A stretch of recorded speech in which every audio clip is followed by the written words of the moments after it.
मैं Manoj Kumar, physics lecturer, Saraswati Shishu मंदिर, inter college Keshav Puri, Muzaffarnagar. आज हम पढ़ेंगे, आज हमारा टॉपिक जो है वो है अभिकेंद्र बल और अभिकेंद्र त्वरण। बड़ा इंटरेस्टिंग टॉपिक है, दैनिक जीवन में इसका बहुत ज़्यादा यूज है। जैसे कि आप जानते हैं फिजिक्स में हम जो भी पढ़ते हैं उसका दैनिक जीवन में यूज होता ही है, बस आपको उसको फील करने की ज़रूरत है। मान लो आप जो भी पढ़ रहे हैं, जो भी टॉपिक पढ़ रहे हैं, तो आपके दैनिक जीवन में वो कहाँ अप्लाई होता है वो आपको पता होना चाहिए, तभी टॉपिक को पढ़ने का मज़ा आता है। देखिएगा, बात करते हैं अभिकेंद्र बल की। क्या होता है, मैंने अपने पहले लेक्चर में बताया था, जहाँ मैंने गतिविषयक नियम पढ़ाए थे कि बल के बिना ना कोई रुकी हुई चीज़ चलती, ना चलती हुई चीज़ रुकती, ना कोई सीधी चलती हुई चीज़ मुड़ती। ये ध्यान देने की बात है। तीसरी, यदि कोई वस्तु सीधी चल रही है और आपको उसे मोड़ना है तो उस पर बल लगाना ही पड़ेगा, बिना बल लगाए वो नहीं मुड़ेगी। लेकिन दैनिक जीवन में आप मुड़ने के बहुत सारे घटनाक्रम देखते हैं। दैनिक जीवन में कहाँ कहाँ देखते हैं? आप किसी मोड़ पे गए, मोड़ पे आपको मुड़ना पड़ेगा। जो हमारे वाहन हैं वो मोड़ पे मुड़ते हैं। तो ये मुड़ने का जो घटनाक्रम है, मुड़ना जो है, ये दैनिक जीवन में बहुत ज़्यादा यूज होता है। मैंने आपको भी बताया, मुड़ने का मतलब कोई चीज़ ऐसे जा रही है, देखो ऐसे ऐसे ऐसे जा रही है और आपको इसे ऐसे मोड़ना है तो नीचे को बल लगाओगे, मुड़ गई। तो आपको और मोड़ना है तो इस इधर को खींचोगे, और मोड़ना है इसे इधर खींचोगे, और मोड़ना है इधर खींचोगे। यानी कि वस्तु की गति की दिशा तभी बदलेगी जब आप उस पर बाहर से बल लगाओगे। हम बात करें अभिकेंद्र बल की, तो थोड़ा ध्यान से समझिएगा। ये अभिकेंद्र बल क्या होता है, क्या इसकी आवश्यकता है। देखिए, यदि आपके हाथ में ये एक वस्तु है और इसकी गति कुछ ऐसी है, ऐसी ऐसी सीधी जा रही है, तो सीधी जा रही है ऐसे, और आपको इसे देखो, ध्यान से देखना, इसे ऐसे नहीं जाने देना, ऐसे मोड़ना है ऐसे। तो आपको देखो इस पर ऐसे बल लगाना पड़ेगा, इसे खींचना पड़ेगा। ये सीधी जा रही थी, आप इसे थोड़ा खींचो, ये मुड़ जाएगी। अब ये अगर आप बल हटा दोगे तो ऐसे चली जाएगी, पर आपको इसे और मोड़ना है तो इसे और खींचो। समझ रहे होंगे? और आपको ने इसे ऐसे कर दिया, यहीं छोड़ दिया तो ऐसे चली जाएगी। और आपको इसे और मोड़ना है तो इसे अंदर को और खींचो। तो किसी चीज़ को मोड़ने के लिए आपको उस पर एक बल लगा के रखना पड़ता है। एक रस्सी की बात करिए, जिस रस्सी में कोई पत्थर बंधा हुआ है। ये कोई रस्सी है, इसमें कोई पत्थर बंधा हुआ है। इमेजिन करना पड़ेगा आपको, ये मेरे हाथ में रस्सी, यहाँ पत्थर बंधा हुआ है, मैं इसे ऐसे घुमा रहा हूँ रस्सी को।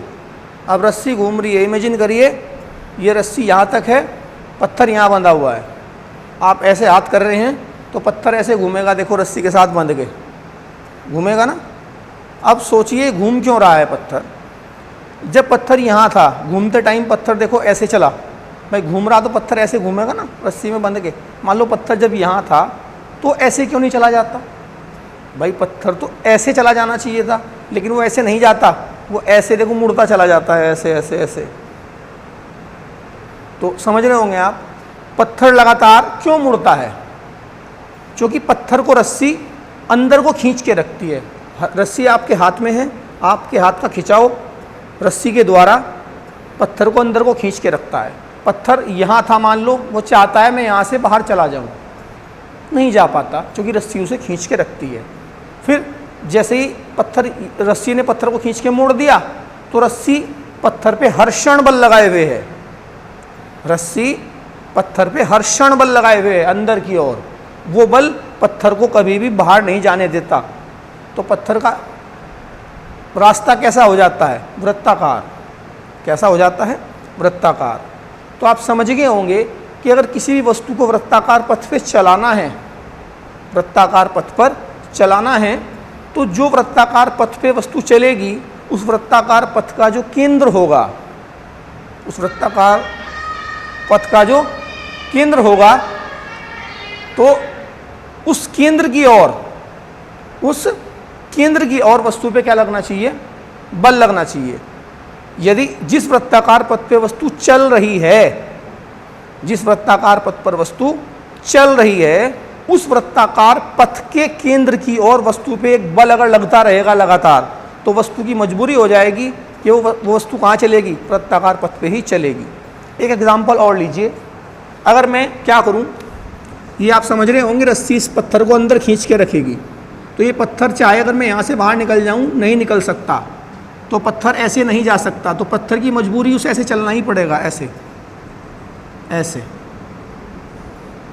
ये रस्सी है आपके हाथ में और ये पत्थर देखो यहाँ था, तो उस टाइम पत्थर ने चाहा यहाँ भाग जाऊँ, रस्सी ने नहीं जाने दिया। फिर पत्थर आगे बढ़ते बढ़ते यहाँ पहुँचा होगा, पत्थर ने चाहा मैं यहाँ से आगे भाग जाऊँ, रस्सी ने नहीं जाने दिया, अंदर को खींच के रखा। आप कहीं भी देख लें, जब पत्थर आगे बढ़ेगा, जब पत्थर यहाँ था तो पत्थर ने चाहा मैं ऐसे भाग जाऊँ, लेकिन रस्सी फिर क्या करेगी? इसे अंदर को खींच के रखेगी। ऐसे ही जब पत्थर घूमते घूमते यहाँ आया, तो पत्थर ने चाहा कि मैं यहाँ से भाग जाऊँ बाहर, लेकिन रस्सी फिर इसे अंदर को खींच के रखेगी। ये जो अंदर को जो खींचने वाला बल है, जो रस्सी के द्वारा पत्थर पे लगा है, यही आपका अभिकेंद्र बल है। ये जो जिस बल से रस्सी पत्थर को खींचे हुए है, जो बल पत्थर को इस रास्ते से बाहर नहीं जाने दे रहा, पत्थर की आदत है, पत्थर की नेचर है जड़त्व के कारण, वो चाहता है कि मैं यहाँ से बाहर निकल जाऊँ। जब यहाँ था तो यहाँ से निकल जाऊँ, जब यहाँ रहा होगा तो यहाँ से बाहर चला जाऊँ, जब यहाँ रहा होगा पत्थर तो पत्थर सोच रहा होगा मैं यहाँ से बाहर चला जाऊँ, लेकिन रस्सी उसे बाहर जाने नहीं देती। हर टाइम कहाँ खींच के रखती है? उसे अंदर की ओर खींच के रखती है। ये जो रस्सी पत्थर पे अंदर को बल लगाती है, जो बल पत्थर को गोल गोल रास्ते पे चलाता है, इसका नाम है अभिकेंद्र बल। एक और उदाहरण मैं आपको बता दूं। यदि ये एक मेरे पास कोई खूंटा है, खूंटा आप जानते होंगे, कोई पोल हमने ज़मीन में गाड़ दिया और इसमें एक रस्सी बांध के मैंने यहाँ किसी को ये रस्सी बांध के मैंने आपका यहाँ मैंने एक पैर बांध दिया। आप खड़े हैं, केवल एक पैर बांध दिया आपका। यहाँ पोल में रस्सी बांध दी, यहाँ आप खड़े हैं और आपका केवल एक पैर बांध दिया रस्सी में, और मैंने आपको कहा कि आप चलने के लिए स्वतंत्र हैं, आप चलने के लिए स्वतंत्र हैं। तो आप बताओ कहाँ चलोगे? आपका एक पैर बंधा हुआ है केवल, तो आप चल सकते हैं। जब भी आप चाहोगे कि आप यहाँ से बाहर भाग जाएं, तो रस्सी आपको कहाँ खींचेगी? अंदर को। तो तुम्हारी मजबूरी क्या हो जाएगी? तुम कैसे रास्ते पे चलोगे? आप गोल गोल रास्ते पे ही चलोगे, क्योंकि आपके एक पैर में रस्सी है जो हर टाइम आपको कहाँ खींच के रखेगी? अंदर की ओर। तो आपको चलना है किस प्रकार से? आपको चलना इस प्रकार से है कि रस्सी ढीली ना हो, रस्सी ढीली ना हो। मैंने आपको कहा कि आप चलने के लिए फ्री हो, रस्सी यहाँ बंधी हुई है खूंटे में, इधर से आपके पैर में बंधी हुई है। मैंने चलने के लिए आपको फ्री कर दिया, पर शर्त क्या दी? शर्त ये दी कि भैया रस्सी ढीली ना हो।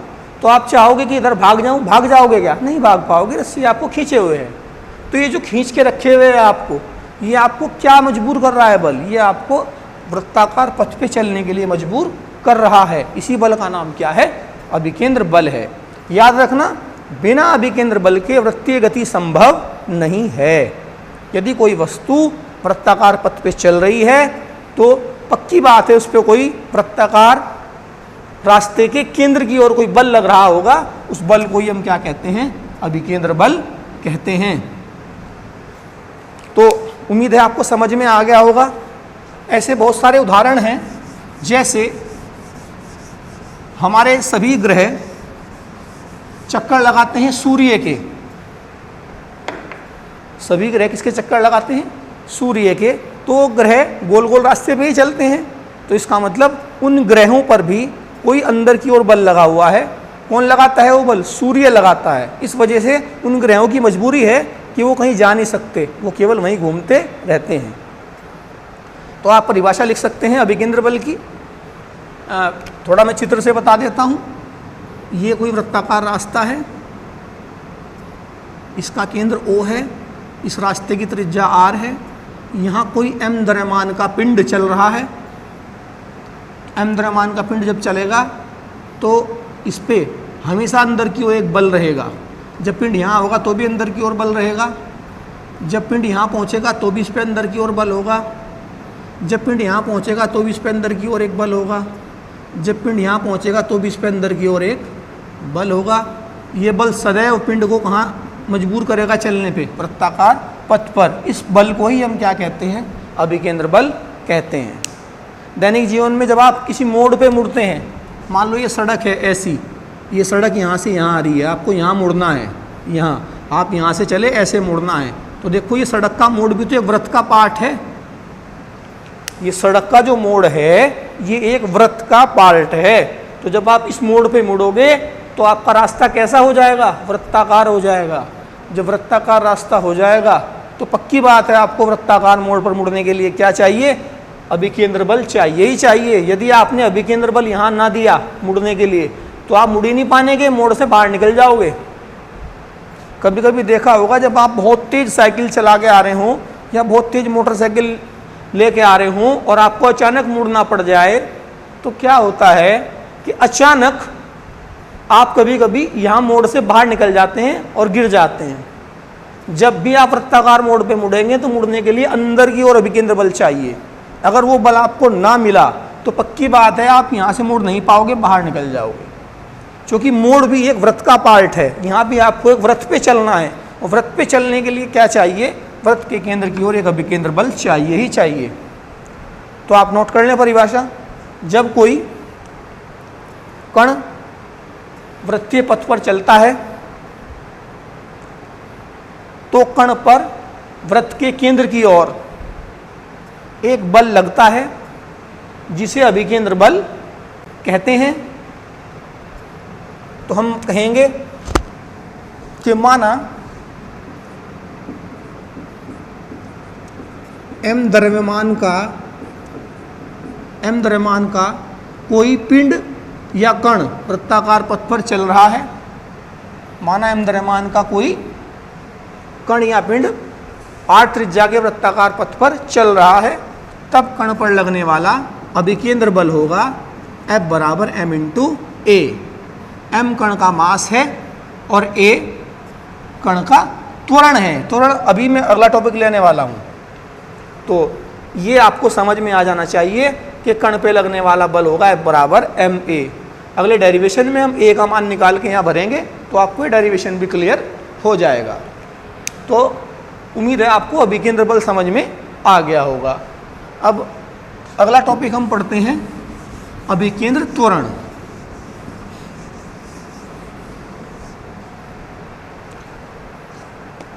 जी, अभिकेंद्र त्वरण।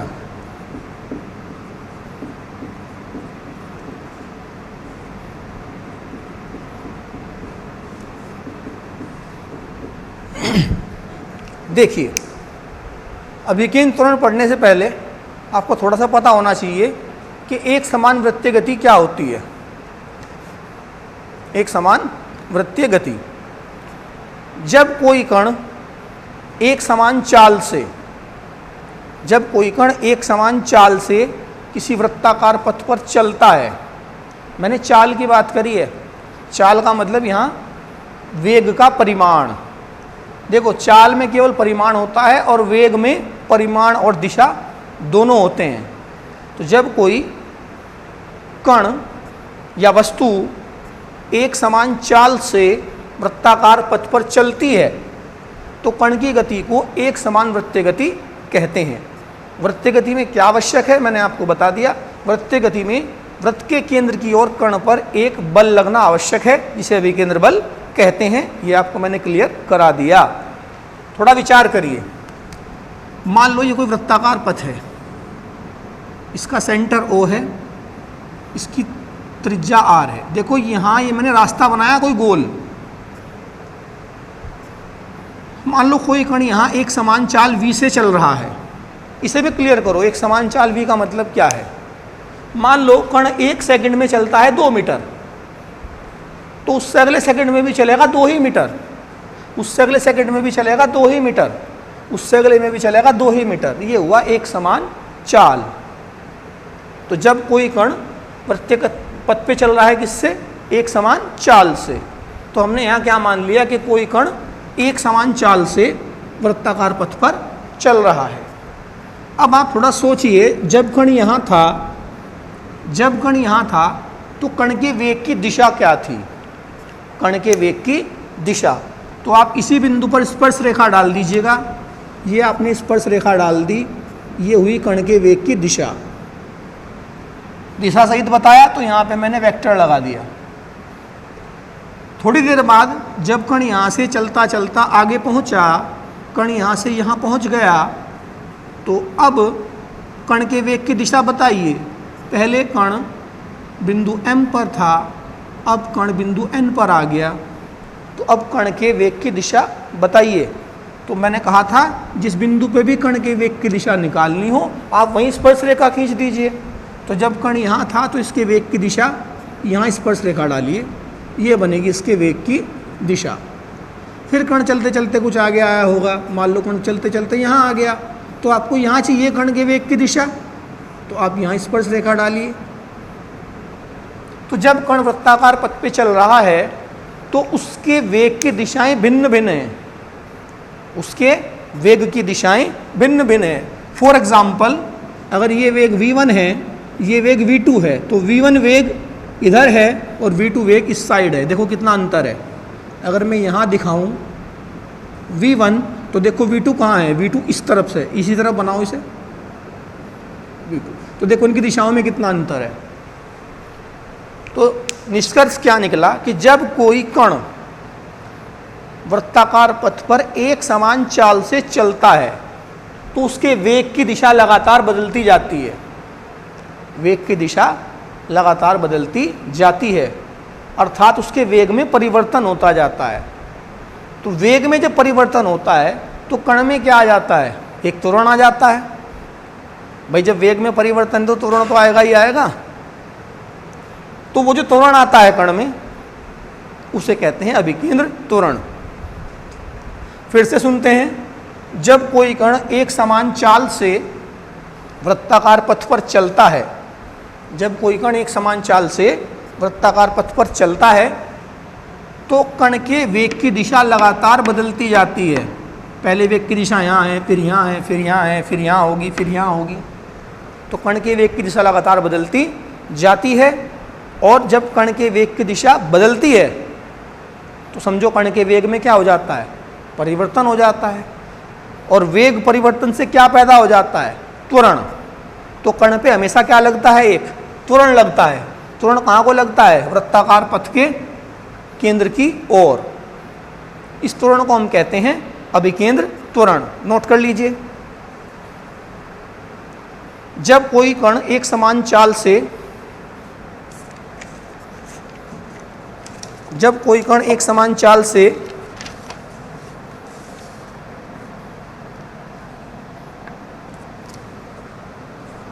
वृत्तीय पथ पर गति करता है तो कण के वेग की दिशा लगातार बदलती जाती है,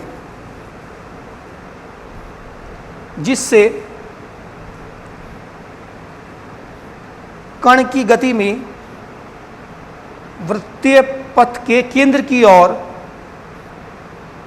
एक त्वरण उत्पन्न हो जाता है, जिसे अभिकेंद्र त्वरण कहते हैं। अब इसका छोटा सा एक व्यंजक है, उसे भी कर लेते हैं। अभिकेंद्र त्वरण का व्यंजक।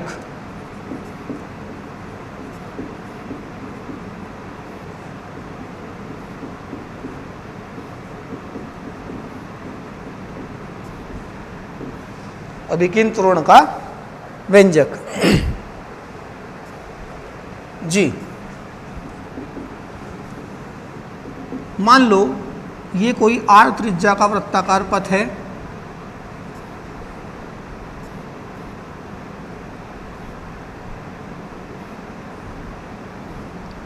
यहाँ कोई कण है स्थिति m पे, तो यहाँ इसके वेग की दिशा v1 हो जाएगी और डेल्टा t टाइम बाद कण पहुँच गया यहाँ, तो अब इसके वेग की दिशा ये हो जाएगी। ये कण जब यहाँ से यहाँ चला तो इसने दूरी तय कर ली यहाँ से यहाँ तक, m से n तक जो परिधि पे दूरी तय करी वो हो गई डेल्टा s, यानी यहाँ से और यहाँ तक। कण पहले यहाँ था, अब यहाँ है, तो वृत्त के केंद्र पे कोण घूम गया ये डेल्टा थीटा। ये कण कितना कोण घूम गया? Delta theta. तो ये जो हमारा जो कण है वृत्ताकार पथ पे चल रहा है एक समान चाल से, एक समान चाल से। तो v1 का परिमाण और v2 का परिमाण कितना है? v है। कितना है? v, यानी हर सेकंड में बराबर दूरी तय कर रहा है। इसलिए मैंने कहा कि इनके वेगों के परिमाण कितने हैं? v है। थोड़ा अगर कन्फ्यूजन इसमें रहा हो तो आप अच्छी तरह से वेक्टर पढ़िएगा, वहाँ से क्लियर होगा आपको ये। थोड़ा सा इसे नोट कर लेते हैं। माना कोई कण r त्रिज्या के वृत्ताकार पथ पर एक समान चाल v से गति कर रहा है। माना किसी क्षण वृत्ताकार पथ पर कण बिंदु m पर है। थोड़ा स्पीड से बोल रहा हूँ, लिख लेना आप। डेल्टा t समय पश्चात कण वृत्तीय पथ पर बिंदु n पर पहुंच जाता है। बिंदु m व बिंदु n पर कण के वेग क्रमशः v1 व v2 हैं। m से n तक जाने पर कण का रेखीय विस्थापन डेल्टा s व कोणीय विस्थापन डेल्टा थीटा है। ये थ्योरी मैंने चित्र को देख के बोली बिल्कुल, तो इसे रटने की कोई आवश्यकता नहीं है। तो अब जरा समझिए, थोड़ा सा यहाँ पे आपको ध्यान देना पड़ेगा। ये त्रिज्या है भाई, वृत्ताकार पथ की त्रिज्या, ये स्पर्श रेखा है, तो ये सदैव इस पे लंब होती है। गणित में आपने पढ़ा होगा, ये त्रिज्या है और ये वेग की दिशा इस पे स्पर्श रेखा है, तो ये लंब होते हैं। ऐसे ही ये भी वृत्ताकार पथ की त्रिज्या है और यहाँ ये स्पर्श रेखा है, तो ये भी क्या होता है? यहाँ इस पे लंब होते हैं, 90 डिग्री का कोण बनाते हैं। तो इस प्रकार हम अगर इन्हें अलग अलग दिखाएं, किसे वेक्टर v1 को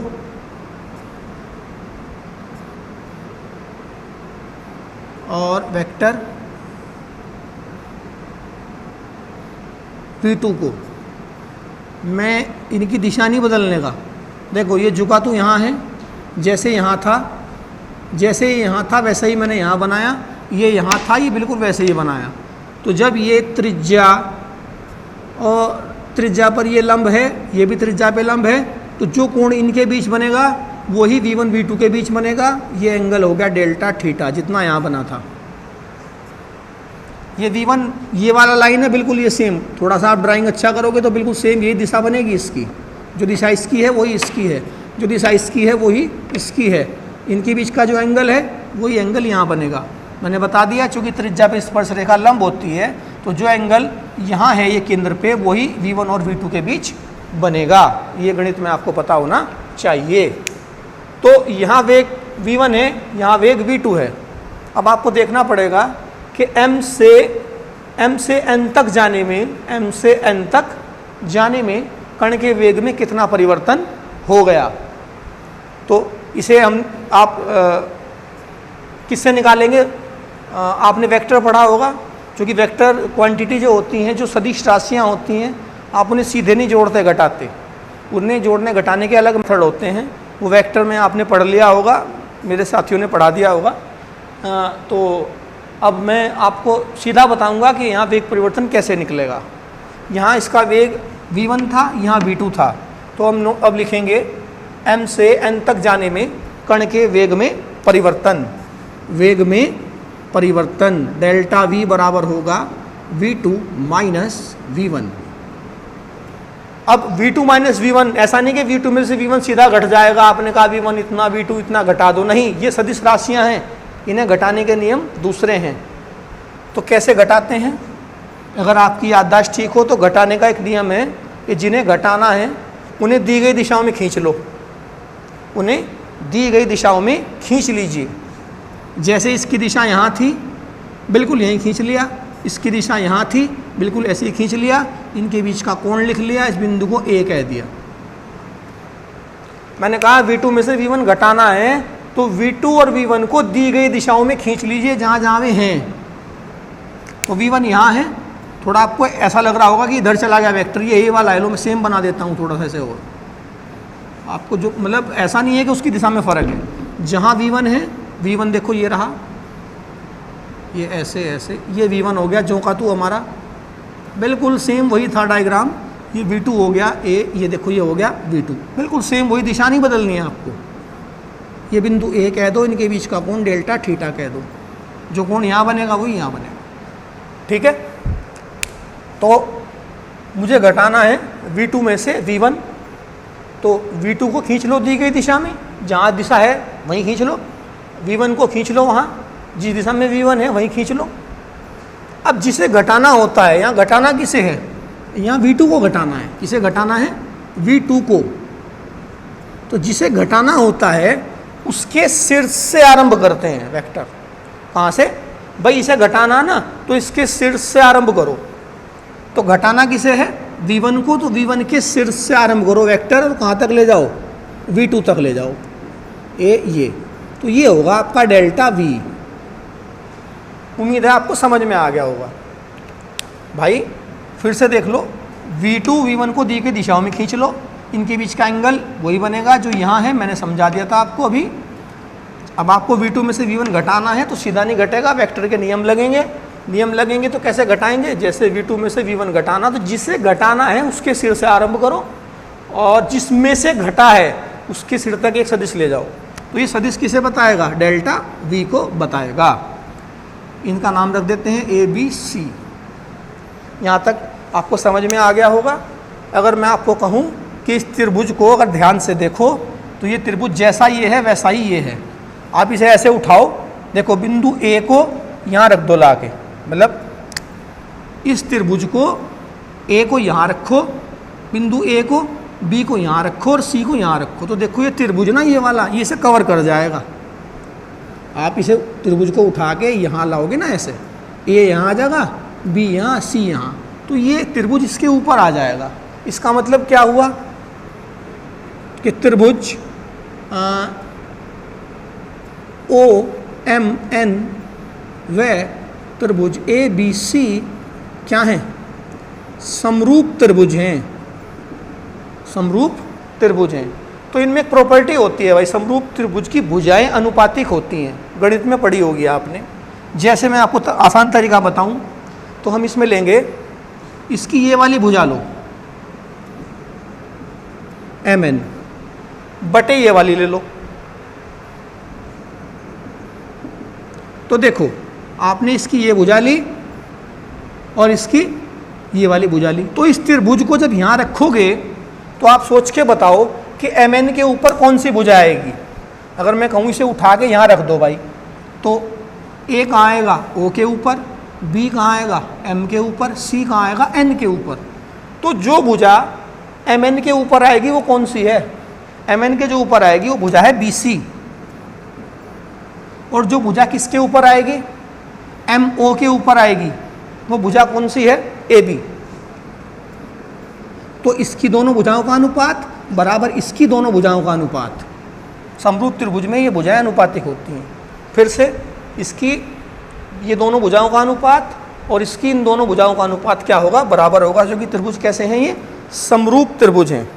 कैसे हैं, समरूप त्रिभुज हैं। तो एम एन देखो कितना है, यहाँ से डेल्टा एस है, एम ओ आर है, बी सी देखिए कितना है, बी सी जो है वी बी, ये रहा बी सी की वैल्यू हो गई डेल्टा वी। और ए बी है V1, और V1 का परिमाण कितना है, V है। हमें केवल यहाँ पे ये परिमाण लेना है, ठीक है। तो ये V हो गया, यानी केवल लंबाई से मतलब है हमारा यहाँ। तो ये आपको समझ में आ गया होगा यहाँ तक। इसमें क्या काम करो, दोनों और डेल्टा टी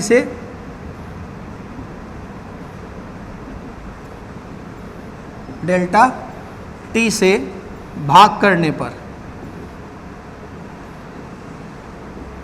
करिएगा, delta S upon delta T, इधर भाग हो गई, और 1/r, इधर delta we upon delta T, और इधर हो गया 1/v। तो देखो हमने क्या कर दिया, दोनों ओर डेल्टा टी से भाग कर दिया। कुछ टर्म आपको दिखाई दे रही होंगी जो यहाँ पे बन रही हैं अब।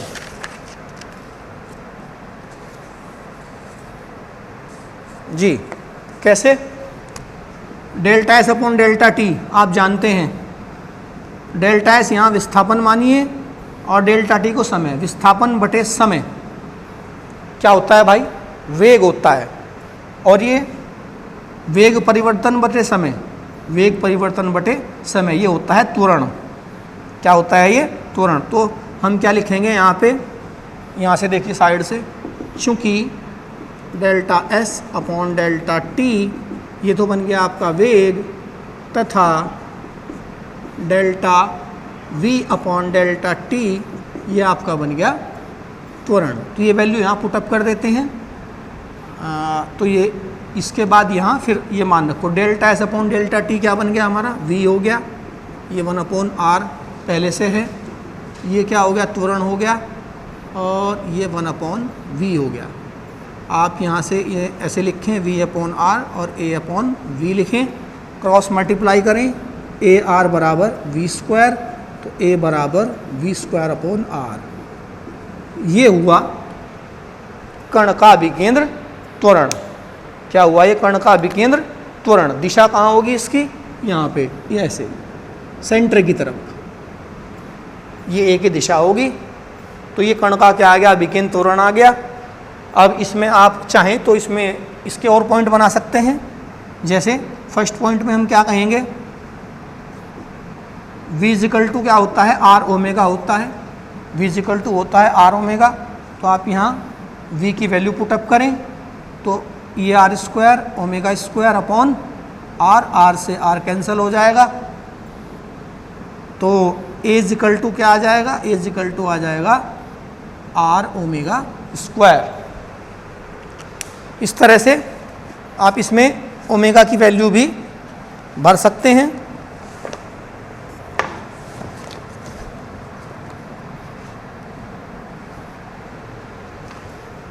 ओमेगा की वैल्यू यहाँ पे 2πn भर सकते हैं, आप स्वतः भर लेना। तो ये हुआ कण का त्वरण। मैंने आज आपको बताया था पहले ही जब अभिकेंद्र बल पढ़ाया था, अभिकेंद्र बल का फॉर्मूला होता है F बराबर m में, यहाँ लिख देना, क्योंकि कण का अभिकेंद्र त्वरण। और यहाँ पे अब आप लिखेंगे a का मान रखने पर, जब आप a का मान रखोगे तो m एज इट इज रहेगा, और a की वैल्यू क्या आ जाएगी, v²/r। तो अभिकेंद्र बल का फॉर्मूला बन गया mv²/r, मात्रक होगा इसका न्यूटन। तो बच्चों अगर इसमें कोई दिक्कत हो तो आप कमेंट करके पूछ सकते हैं। आज की वीडियो में इतना ही, धन्यवाद।